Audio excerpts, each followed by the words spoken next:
전하신 주님을 찬양합니다. 제가 이 자리에 성도님들을 뵙게 되니까 너무 반갑고 마음이 너무 좋습니다. 그리고 굉장히 떨리네요. 다시 이곳에 제가 서게 될 줄은 정말 꿈에도 몰랐습니다. 또 이렇게 더 빨리 서게 될 줄은 더더욱이 몰랐던 것 같습니다. 부족한 제가 설 수 있도록 인도해 주신 하나님께 감사를 드리고 또 우리 담임 목사님과 장로님, 원사님, 모든 성도님들께 감사의 말씀을 드립니다.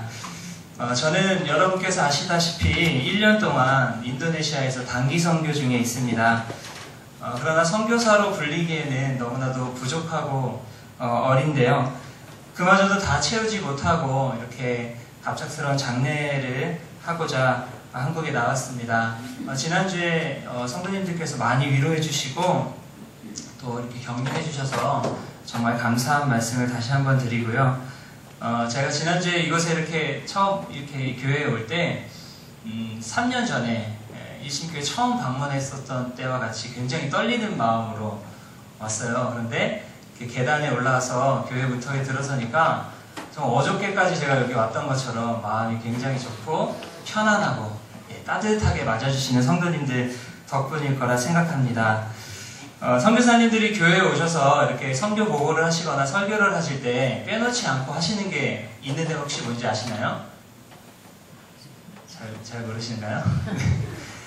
선교사님들이 이렇게 꼭 설교를 하시거나 선교 보고 하실 때 하시는 게 있더라고요. 그게 뭐냐면 이렇게 자기가 본인께서 선교하시는 그 나라의 인사말을 이렇게 가르쳐 드린다거나 간단한 선교지의 언어를 이렇게 가르쳐 드리는 것들을 하고는 하시는데요.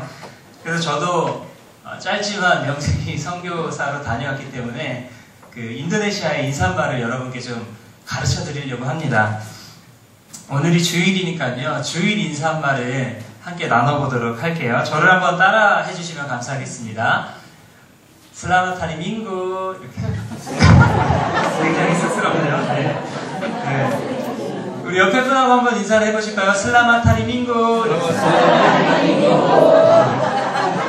아유, 감사합니다. 네, Selamat Hari Minggu 하면요, 주일날 반갑습니다, 주일입니다, 안녕하세요, 주일입니다, 기쁜 주일입니다 이렇게 인사를 하는 거예요. 그래서 저희 인도네시아에서 주일날 예배 끝나면 항상 이렇게 악수를 하면서 슬라마트 하리 밍구를 말하곤 합니다. 그런데 인도네시아도요, 한국처럼 이렇게 높으신 어른들에게는 높이는 말이 있어요. 존댓말 하는 것이 있거든요. 그래서 남성 어른에게는 빡이라고 뒤에다 붙이고요. 빡, 이 맞박할 때 빡이요. 네. 빡 하고 붙여주시고, 여성분들에게는 이부 이렇게 붙여집니다. 그래서 끝을 좀 늘려주시면서 슬라마트 하리 밍구 빡, 슬라마트 하리 밍구 이부 이렇게 인사하시면 되겠습니다. 다시 한 번만 양옆에 분들과 호칭을 붙여서 인사하시겠습니다.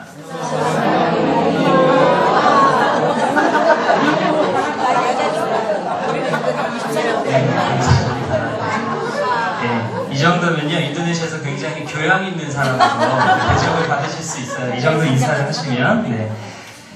저희가 살고 있는 그 인도네시아 지역을 좀 소개를 해드리고자 합니다. 제가 살고 있는 선교지는 빨렘방이라고 하는 선교지인데요. 어감이 좀 빨렘방, 빨렘 아니라고. 빨렘방이라고 하는 것인데요. 이것은 수마트라라고 하는 굉장히 큰 섬의 주요 도시입니다. 이 도시가요, 어떤 도시냐면 옛날에 이 수마트라 섬을 기점으로 해서 스리위자야라는 굉장히 큰 왕국이 있었는데 이 왕국의 수도가 바로 이 빨렘방이라고 하는 도시였습니다. 그런데 이 선교적으로는 굉장히 열려지지가 않아서 한국의 선교사님도 이곳에 들어가신 지 이제 거의 한 15년 정도밖에 되지 않은 짧은 선교 역사를 가지고 있는 곳입니다. 저희가 살고 있는 곳은 이 신학교 안에 살고 있어요. 저희가 하는 사역이 신학교 사역인데 신학교 이름이 그래서 스리위자야 신학교라고 하는 곳입니다. 저희 신학교는 빨렘방 시내에서는 좀 1시간 정도 떨어진 곳에 위치해 있고요. 그렇기 때문에 자연이 너무나도 아름답고 공부하기에는 너무나도 좋은 곳입니다. 왜냐면 주변에 아무것도 없어요. 그냥 그 숲속에 넓은 들판에 신학교 하나만 딱 있고 주변에 마을, 조그만 마을들 이렇게 몇 개 있는 정도고 굉장히 자연이 잘 아름답게 가꾸어져 있어서요. 그러니까 살다 보면은 이렇게 뱀이 자주 나와요. 그만큼 이제 이게 사람 손이 별로 안 닿다는 것이죠. 뱀이 굉장히 많이 나오고 저희 집 뒤에 이렇게 연못이 있는데 그 연못에는 비아왁이라고 하는 들어보셨습니까? 굉장히 큰 왕도의 뱀이 살고 있어요. 그래서 저희가 갔을 때는 2마리 중에 1마리를 잡아가지고 맛있게 먹었습니다. 네. 저희 집에도 뱀이 몇 번 들어왔어요. 뱀이 한 번 들어오고 또 쥐가 들어와가지고 성님들 옛날에는 집에 쥐가 많이 있으셨죠? 근데 저는 한 번도 그런 세대가 아니거든요.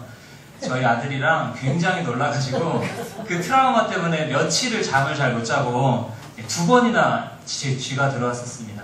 어디로 들어왔냐 하니까 화장실에 이 하수구로 딱 들어온 거예요. 그래서 돌멩이로 얹어놨는데 또 들어왔어요. 그래가지고 이번엔 더 큰 돌멩이로 올려놓으니까 이제 들어오지는 않습니다. 어쨌든 한국에서 일신교회 성도님들께서 많이 기도해 주시고 후원해 주셔서 저희는 너무나도 건강하고 잘 지내고 있습니다.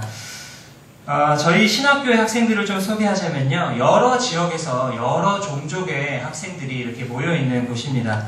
워낙에 인도네시아라는 나라에는요, 여러 종족의 사람들이 모여서 한 나라를 이루었기 때문에 서로 존중해주고 차별하지 않는 굉장히 아름다운 삶을 살고 있습니다. 근데 대부분의 학생들이 너무나도 가난합니다. 그래서 학교에 한번 오면요, 집에 다시 못 가요.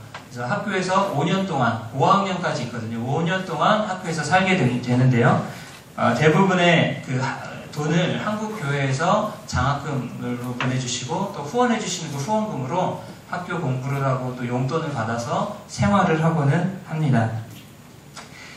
저희 학생들은 너무나도 밝고 열심히 있는 학생들이고 매우 성실한 학생들이에요. 그래서 새벽 5시 전에 4시 반이면 일어나서 학교를 다 청소를 합니다. 자기가 잤던 곳들, 기숙사, 화장실 다 청소를 하고 아침에 일어나서 아침 예배를, 여는 예배를 드리고요. 또 오후 3시부터 5시까지 매일 노동을 해요.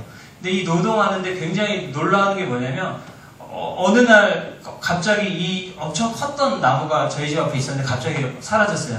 학생들이 그냥 배가지고 다 정돈해가지고 태우고 장작으로 쓰고 또 잔디를 깎고 풀을 깎고 또 잡초를 꽂고 여러 가지 일들을 굉장히 더운 날씨에도 불구하고 성실하게 감당하고 있습니다. 기술이 굉장히 훌륭한 학생들이 많이 있고요.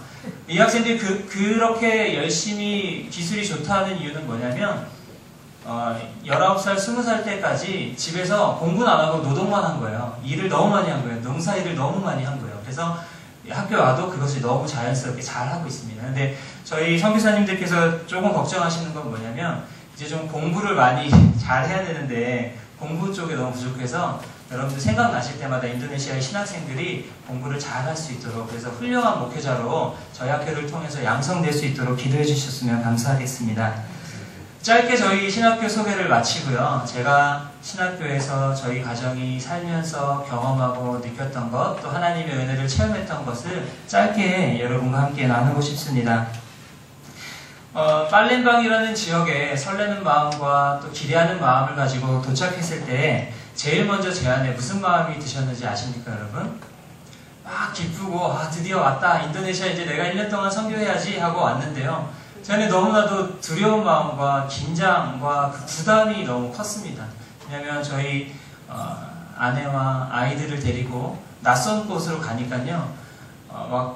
제가 뭘 할 수 있을까? 여기서 우리가 잘 지낼 수 있을까? 건강하게 잘 살 수 있을까? 하는 아주 기초적인 것부터 해서 여러 가지 것들이 아주 염려로 저희에게 다가왔습니다. 그래서 저희가 제일 처음으로 했던 것이 무엇인가 하니 가정 예배를 드리는 일이었어요. 매일매일 모여서 저희 가족이 하나님만 의지하고 주님이 우리의 주인이십니다. 우리를 지켜주세요 하고 기도를 드렸어요.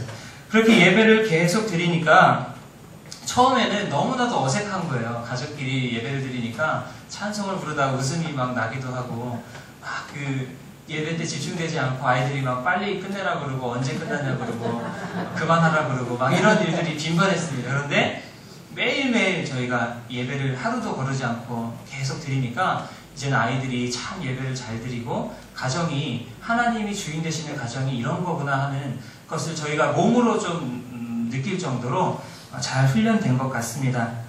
하나님께서는 이 가정 예배를 통해서 저희가 매일매일 하나님 의지하고 하나님과 동행하고 선교지라고 하는 낯설고 또 척박한 그 땅에서 하나님만 바라보며 사는 법을 훈련시켜 주시고 또 그때마다 은혜를 베풀어 주신 거죠. 우리가 걱정하고 염려하는 모든 불안의 문제들을 통해서 하나님은 당신을 바라보게 하시고 당신을 의지하도록 하시는 분이시란 것을 깨달을 수 있었습니다. 그래서 찬송가 가사에도 이런 가사가 있지 않습니까? 태산을 넘어 험곡에 가도 빛 가운데로 걸어가며 주께서 항상 지키시기로 한 약속 변치 않네. 이 찬송가의 가사처럼 우리가 어느 상황에 있든지 간에 태산을 가고 또 험곡을 넘는 정말 어려운 상황 가운데 있다 할지라도 내가 주님을 의지합니다. 내가 주님을 예배합니다. 빛 가운데로 걸어가면 주님께서 그때마다 우리를 지켜주시고 함께 하시는 삶이 될 줄로 믿습니다. 사랑하는 성도 여러분, 여러분의 삶 가운데에서도 이러한 찬송가가 울려 퍼지기를 원합니다. 자신의 삶의 자리에서 하나님을 예배하고 주님만 의지하는 삶을 사시기를 원합니다. 그럴 때 우리의 삶에 복음의 능력이 나타나는 것이죠. 그럴 때 나의 삶이 누군가에게 저 사람은 정말 하나님을 믿는 사람이구나 하는 그 증인된 삶을 살아가게 되는 것입니다. 성도 여러분, 선교하면 어떤 이미지가 떠오르십니까? 선교라고 말을 들었을 때 어떤 이미지가 떠오르시나요? 외국으로 나가서 복음을 전하는 것이라고 생각하십니까? 네, 맞습니다. 선교는 내가 살고 있는 곳, 내가 속해 있는 이 환경을 넘어서 나와 다른 문화권으로 들어가서 예수님의 복음을 전하는 것이 선교입니다. 언어가 다르고요. 종교가 다르고요. 기후가 다르고요. 피부 색깔이 다르고 문화가 다른 곳에 가서 예수님의 복음을 전하는 것이 선교라고 할 수 있습니다. 때문에 선교사는 그 나라에 가면 언어를 배워야 하고요. 또 종교도 배워야 되고 또 나의 입에는 맞지 않더라도 음식을 잘 먹을 수 있어야 됩니다. 그리고 그 현지인들을 나와 다른 현지인들 그들을 정말 예수님의 사랑으로 사랑하고 품어줄 수 있어야 하는 것이죠. 저는 인도네시아로 선교를 가면서 그 나라에 대한 정보가 거의 없었습니다. 인도네시아는 제가 한 번도 가본 적도 없고 들어본 적도 없고 올림픽 하면 배드민턴 잘 치고 탁구 잘 치는 나라로만 생각했지 인도네시아에 대한 정보가 없었습니다. 따라서 어떻게 뭐를 준비해야 되는지 저는 알지 못했습니다. 그냥 가서 부딪혀보자. 나는 젊으니까 잘할 수 있을 거야 라는 마음으로 떠났었던 것이죠. 동남아시아에 위치한 나라고 다녀왔던 후배가 매우 더운 나라라는 것만 알려주었습니다. 그런데 공항에 내려가지고요. 제가 목격한 아주 특이한 장면이 있었는데 그것이 뭐냐면 시내로 이렇게 들어가는데 굉장히 많은 사람들이 오토바이를 타고 이렇게 있었습니다. 그런데 이 오토바이를 타는데요. 가죽 잠바를 입고 장갑을 끼고 오토바이를 타는 거예요. 38도가 넘는 굉장히 뜨거운 굉장히 푹푹 찌는 그런 날씨인데 가죽 잠바를 입고 오토바이를 타는 겁니다. 쇼핑몰에 갔더니 털모자를 팔고요. 털장갑을 팔고 목도리를 팔아요. 그리고 실제로 그거를 하고 다녀요, 사람들이. 도저히 이해가 되지 않았습니다. 왜 이렇게 더운 나라에 그 사람들이 이렇게 그 겨울도 아닌데 이렇게 할까 했는데 알고 보니까요. 이 나라가 워낙 더운 나라다 보니까 아주 조금만 온도가 떨어져도 그 추위를 견디지 못하는 거예요. 그래서 저녁이 돼서 일교차가 좀 있으면 그걸 이렇게 하고 오토바이를 탈 때 바람이 들어오는 걸 못 견디는 거예요. 뼈가 막 시리다 그러고 춥다 그러고 그래서 막 가죽 잠바를 입고 오토바이를 탑니다. 한 가지 재밌는 에피소드가 있는데요. 한 학기가 끝나고 이제 신학생들끼리 음식을 먹으려고 저희를 초대했어요, 저녁에. 근데 저녁에 음식을 먹기 전에 짧게 예배를 드리는데 교수님이 오셨어요. 근데 교수님이 잔디밭에서 야외에서 이렇게 저녁에 예배 드리는데 오리털 파카 있죠? 그 파카를 입고 오셔가지고 예배를 인도하시는 겁니다. 너무 추워가지고 저희는 막 반팔을 입고 이렇게 있는데 그런데 이 인도네시아 사람들이요 긴 바지를 입고 긴 팔을 입고 또 여성분들은 거의 치마를 안 입지만 입으면 긴 치마를 입고 하는 것이 추위로부터 자신을 보호하기 위한 문화이기도 하지만 또 한 가지가 뭐가 있냐면 그들에게 아주 오래전부터 있었던 예절이라는 것입니다. 그래서 공식적인 자리를 가거나 외출을 할 때 긴 바지를 꼭 입어요. 그게 예의를 지키는 것이라고 합니다. 그래서 저는 처음에 그게 너무 힘든 거예요. 쇼핑몰을 갈 때 그냥 간단하게 밖에 나갈 때도 긴 바지를 막 입어야 되는데 제가 갖고 간 바지들은 다 이렇게 긴 바지들은 다 이렇게 푹 한국에서 유행하는 거라서 쫄바지예요. 그래서 너무 덥고 다리에 막 땀이 차는데 선교사님들은 계속 긴 바지를 입어야 된다라고 하셔서 처음에는 그게 너무나도 이해되지 않았습니다. 이 아주 정말 사소한 건데요. 이 그들의 문화 속에 들어가서 그들과 같이 사는 것이 선교의 시작이라고 제가 배웠습니다. 그런데 아주 간단한 사소한 문제부터 해서 조금씩 갈등이 생기기 시작했습니다. 두 번째로 그들이 갖고 있었던 시간 개념에 제가 또 갈등을 겪게 되는데 그것이 무엇이냐면 제가 주일날 드럼을 이렇게 가르쳐 주기도 하고 치기도 하거든요. 그래서 찬양팀 연습을 몇 시에 하자고 모이자고 저에게 연락이 옵니다. 그러면 이 모이는 시간에 가서 제가 딱 가 있으면 20분이 지나고 30분이 지나도 아무도 오지 않는 거예요. 너무나도 당황스럽습니다. 일신교에 있을 때도 이런 일은 없었는데 저희 중고등부 아이들도 연락은 하고 늦는데 아무도 오지 않고 연락도 주지 않고 기다려도 오지 않습니다. 그래서 집에 이렇게 돌아가면요 이제 1시간 정도 지나서 연습할 거니까 오라고 집으로 또 찾아옵니다. 그래서 가면 이런 일들이 계속 반복이 되는 거예요. 아주 공식적인 학교 체프를 예배를 드린다거나 이런 공식적인 모임에서도 5분, 10분 늦는 건 아주 아무렇지도 않게 여기는 것입니다. 그래서 처음에는 이거를 이 나라의 문화라고 봐야 될까 아니면 그래도 신학생들인데 목회자가 될 사람들인데 이런 건 좀 고쳐야 되지 않나 나쁜 습관이 아닐까 해석이 잘 되지 않았습니다. 그런데 나중에 보니까요 저희 선교사님들은 그냥 그거를 그 나라의 문화로 여기고 있더라고요. 왜냐하면 이렇게 목회하시는 인도네시아의 목회자들도 그런다는 거예요. 모임을 막 안아버리고 늦어버리고 전혀 거기에 대해서 불편함이 없다고 합니다.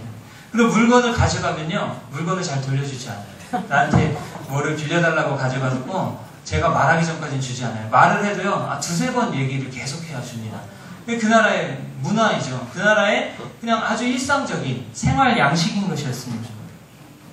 제가 선교지에 가서 이런 문제들이 계속 이렇게 차곡차곡 쌓이니까요 나중에는 그 신학생들이 저희 집에 오면 불편한 마음이 생기는 거예요. 빡 이러면서 막민우 부르거든요. 그러면 저한테 뭐 하자고 자꾸 와요. 그래서 제가 가면 없어요. 저한테 지금 하자고 해서 갔는데 없고 뭐 달라고 해서 주면 안 주고 그러니까 이 갈등이 계속 쌓여만 갔습니다.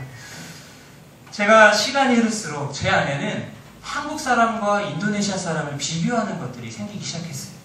한국에서의 사고방식, 한국에서의 그 상식을 가지고 현지인들을 보기 시작하니까 판단하기 시작했습니다.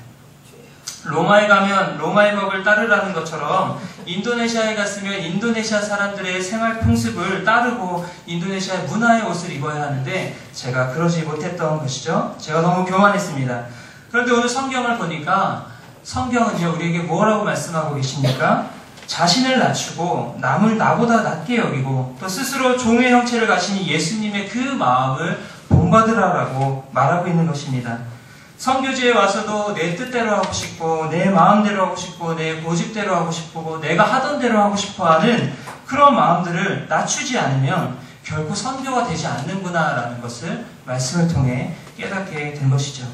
겸손한 마음이 없이는 결코 상대에게 복음을 전할 수가 없구나 라는 것을 깨닫게 되었습니다. 선교적 삶이라는 게 뭘까? 바로 나를 사랑하시기 위해서 나를 너무나도 사랑하셔서 어떻게 하셨습니까? 예수님께서 인간의 옷을 입으셨던 것처럼 내가 선교지의 사람을 사랑한다는 것은 무엇이냐면 내가 선교지의 사람들과 함께 되고 그들에게 가고 그들의 생활 속으로 그들과 같이 들어가는 것이 출발이다라고 생각이 들었습니다. 사랑하는 성도 여러분, 저와 여러분이 몸담고 있는 삶의 현장에서 바로 이러한 선교의 삶을 살기를 원합니다. 비록 외국에 나가서는 저희가 복음을 전하지 못하더라도 내가 있는 바로 그 자리에서 어떻습니까? 나와 다른 사람들 너무나도 많지 않습니까? 나와 다른 사람들을 사랑하며 섬긴다는 것은 무엇이냐면 인간이 되신 예수님과 같이 나도 그들과 같이 되고 그들을 이해하고 그들을 존중하고 낮아지고 나의 고집을 뻗고 하나님의 말씀에 죽기까지 복종하는 그 헌신된 마음으로 사랑하고 섬겨야 한다라는 것입니다. 짧지만 8개월 동안 인도네시아에 있으면서요, 일신교회에서 이렇게 기도해 주시고 후원해 주시는 그런 것들 때문에 너무나도 큰 힘이 되었습니다. 외국에 있다 보니까 한국이 많이 생각나잖아요. 특히 저는 저희 중고등부 애들도 많이 생각나고 또 성도님들이 많이 생각나더라고요. 그때마다 또 여러분들께서 기도해 주신다라는 그 마음이 제 안에 너무나도 많이 들었습니다. 계속해서 선교에 열심을 가지고 후원해 주시고 기도해 주시고 세계 곳곳에서 복음으로 헌신하고 계시는 우리 선교사님들을 위해 기도해 주시고 중보해 주시는 우리 일신교회 성도님들이 되어 주시기를 주님의 이름으로 부탁드립니다. 기도하겠습니다.